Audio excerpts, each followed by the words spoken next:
وَاللَّهُ خَلَقَكُم مِّن تُرَابٍ ثُمَّ مِن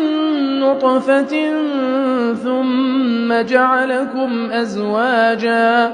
وَمَا تَحْمِلُ مِنْ أُنثَىٰ وَلَا تَضَعُ إِلَّا بِعِلْمِهِ ۚ وَمَا يُعَمَّرُ مِن مُّعَمَّرٍ وَلَا يُنقَصُ مِنْ عُمُرِهِ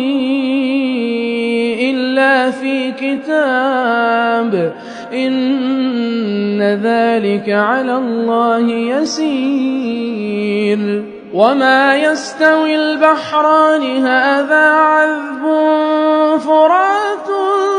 سَائِغٌ شَرَابُهُ وَهَٰذَا مِلْحٌ أُجَاجٌ وَمِن كُلٍّ تَأْكُلُونَ